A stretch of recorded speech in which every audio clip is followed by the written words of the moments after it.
and the weather's cooperating pretty nice out. Mike, our chief meteorologist, joining us now with the forecast. It's a beautiful evening to be out on the roads, unless, of course, you happen to be in traffic. It's going to be another beautiful day tomorrow, just in case you missed it. And then we are tracking some changes that are going to be a bit on the cooler and wetter and possibly stormier side. I'll tell you about that in a moment, but for the time being, it is marvelous out there.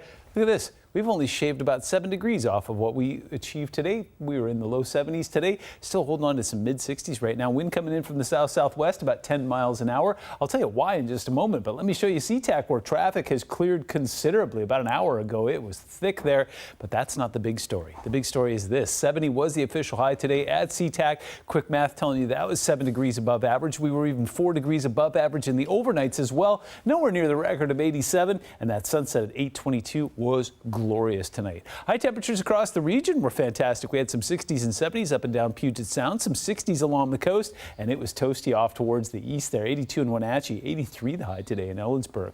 Temps warm again into the 70s again on Wednesday, but there are some thunderstorms possible in the mountains and possibly in the lowlands too. I'll show you how that works. Cooler and wetter on Thursday onward. So temperatures right now are still holding in the upper 50s and even some mid 60s. Still looking fantastic out there. Wenatchee is still in the upper 60s. Winds fairly benign out there. We've had some gusts off towards Shelton that we're getting close to about 20 miles an hour. Other than that, nothing exciting. What is exciting is that for the second night in a row, we are tracking storms right over top of Spokane and Pullman, where we're seeing some of those stronger cells pushing right over top of Spokane and along I-90. We had some of those storms push over top of the Cascades last night, made things gusty at SeaTac. Winds got up to about 43 miles an hour in the middle of the night last night. So that low down towards the south is going to keep things active in California, and then it's going to move back up here and bring that moisture our way as we go Thursday into Friday before a cold front moves in that will really reinforce that chilly weather as we go into the weekend. Take a look at 9 o'clock tomorrow morning. Things should be fairly quiet out there,